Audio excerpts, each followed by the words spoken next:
Dans ce deuxième projet de la formation sur AirShiny, vous devez réaliser une application qui permet de faire la segmentation de données avec l'algorithme des cas moyennes qu'on appelle K-means en anglais et qui a des fonctionnalités pour réduire la dimensionnalité d'un ensemble de données. Étant donné que cette formation est à but pédagogique, je vais vous présenter une démo du type d'application que vous devez réaliser. Donc, voici l'interface graphique de l'application que moi j'ai réalisée à mon niveau et vous devez réaliser une application semblable, en tout cas qui a les mêmes fonctionnalités et qui répond aux objectifs du projet. Donc, par défaut, ici, j'ai l'URL du fichier Iris, des données Iris. Vous connaissez ce célèbre jeu de données. Donc ici, moi, j'ai choisi comme source de données un fichier CSV et en mode URL. Donc, l'utilisateur va devoir entrer ici l'URL de son fichier CSV et changer les paramètres et ensuite lancer l'application en cliquant sur Submit. Allons-y. Donc ici, l'utilisateur coche cette case lorsque son fichier CSV a des en-têtes, c'est-à-dire des noms de colonnes, et quand ce n'est pas le cas, il décoche. Ici, vous lui donnez la possibilité de normaliser les données ou de les standardiser. Donc, moi, je vais par exemple choisir de les standardiser. Et ensuite, ici, il y a une technique de réduction de dimensionnalité. Donc ça, c'est une fonction supplémentaire de l'application. L'objectif principal est de construire une application qui permet de faire de la segmentation de données. Et comme autre deuxième objectif, vous devez inclure au moins deux techniques de réduction de dimensionnalité. Donc moi, j'ai mis l'analyse en composante principale et l'algorithme TSNE qui est une méthode avancée de réduction de dimensionnalité. Donc je laisse sur PCA par défaut. Je choisis le nombre de clusters que je veux et je choisis les variables de mon jeu de données qui est ici, d'accord, que je vais représenter dans un nuage de points afin de visualiser les clusters. Donc quand j'ai fait ça, je clique sur Submit, d'accord, c'est déjà bon. Là, vous avez un tableau interactif du jeu de données que l'utilisateur a téléchargé, donc la source des données. Vous devez inclure dans votre programme un code qui permet de supprimer par exemple les variables catégorielles, donc les variables chaînes de caractères et aussi les valeurs manquantes. C'est toujours bien que l'utilisateur ait un contrôle sur le nettoyage de ces données. Donc, il est bien que l'utilisateur lui-même fasse un nettoyage de ces données et qu'il importe les données déjà nettoyées. Mais lorsque ce n'est pas le cas, l'application que moi j'ai créée par défaut supprime les observations manquantes et supprime les variables qui sont de format caractère, donc des lettres. Puisque ici on parle d'algorithme de K-means, calcule les distances, donc il ne peut pas fonctionner avec des variables qualitatives. Alors, ensuite, vous devez donner la possibilité à l'utilisateur de télécharger ces données nettoyées. Quand je dis nettoyer en griffe, parce que c'est un petit nettoyage par défaut. Ensuite, vous avez maintenant la table des données de la standardisation ou de la normalisation. Donc, ici, vu que j'ai mis sur standardisation, vous voyez, voici la table des données standardisées. Si je change et que je mets normalisation et je clique à nouveau sur Submit, vous voyez, ça change.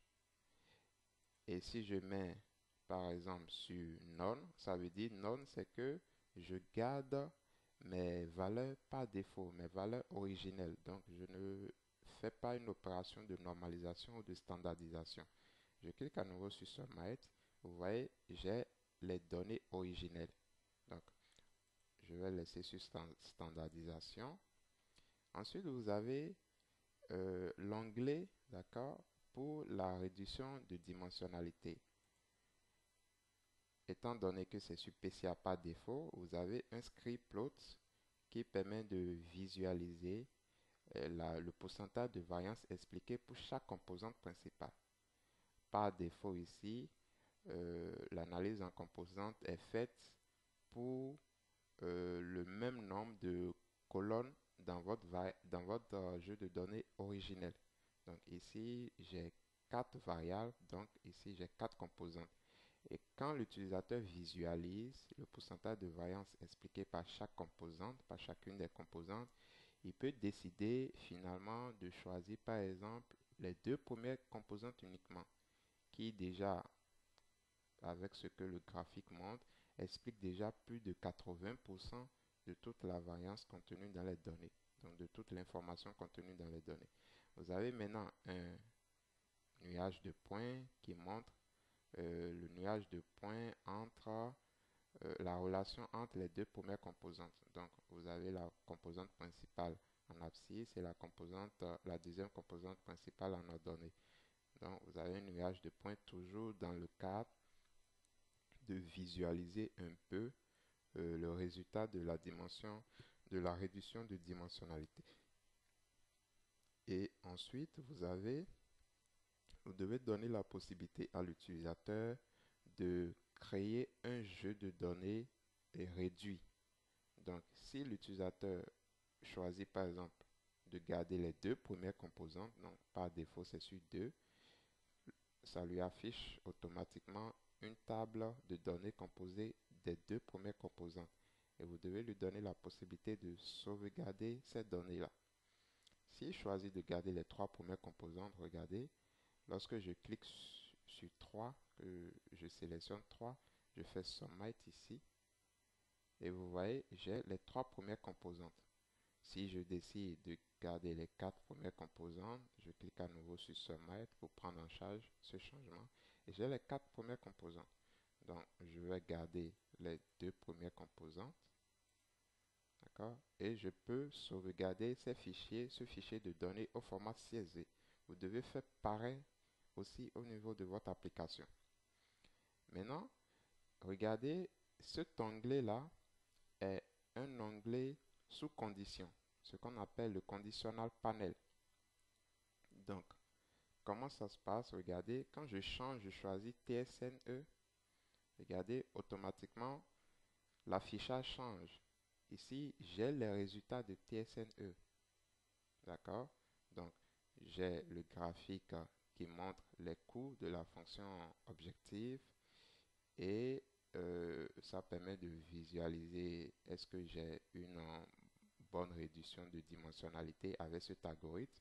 Et lorsque j'ai choisi TSNE, regardez ici dans ce panel-là, il y a ça qui s'affiche. Il y a est-ce que je veux que l'algorithme effectue une analyse en composante principale d'abord sur les données avant d'appliquer TSNE. Si je le veux, je coche et quand je fais Submit, vous allez voir, les résultats vont changer automatiquement.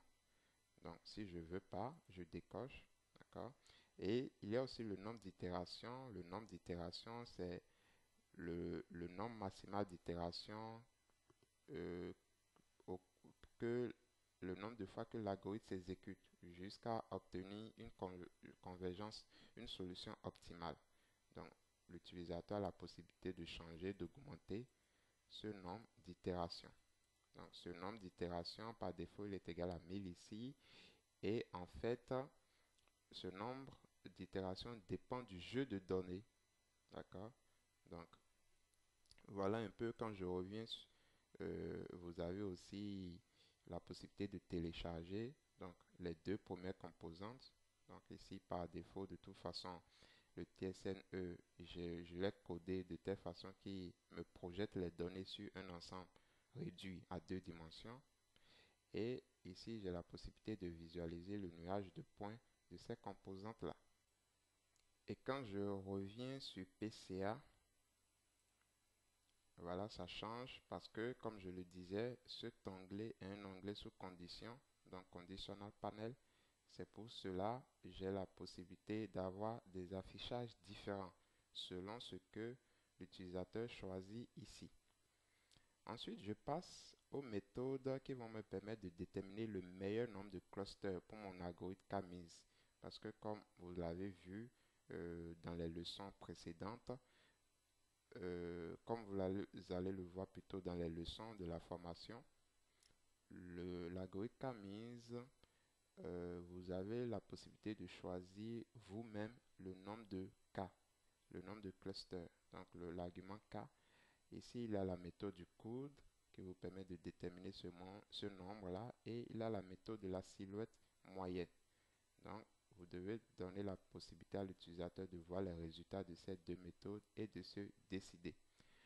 Ensuite, dès que donc vous voyez, c'est un graphique interactif. Ici aussi, c'est un graphique interactif. Vous devez faire pareil aussi au niveau de votre application. Et quand l'utilisateur a déterminé par ces deux méthodes le meilleur cas, il peut maintenant passer à la visualisation des clusters. Donc ici, je peux, vu que les méthodes m'ont suggéré deux clusters, je peux venir à 2 et faire submit, d'accord? Donc automatiquement le graphique change. Je peux aussi changer les variables que je visualise, d'accord? Je fais submit pour prendre en compte. Je peux toutefois changer encore le nombre de clusters. Donc, même si les méthodes suggèrent un certain cas, l'utilisateur a toujours la possibilité de sélectionner le nombre de clusters qu'il veut. Donc, il fait submit et ça prend en compte dans 3 clusters. Quand je vais à 4, voilà.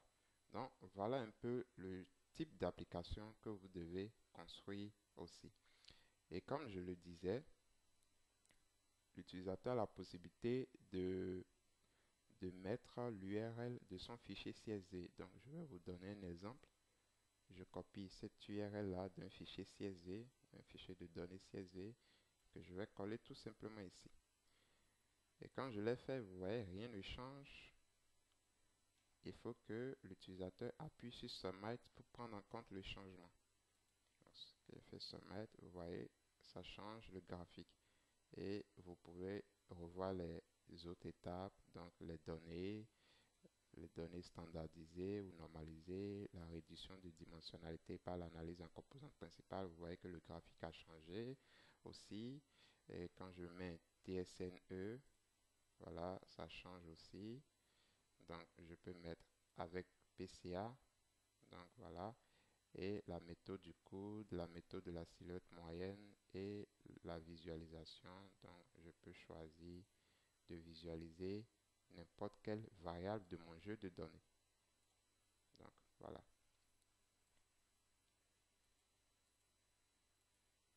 D'accord. Voilà le type d'application que vous devez construire pour ce projet. Allez-y, réfléchissez et concevez une belle application, une superbe application de segmentation de données et de réduction de la dimensionnalité. Bonne chance à vous.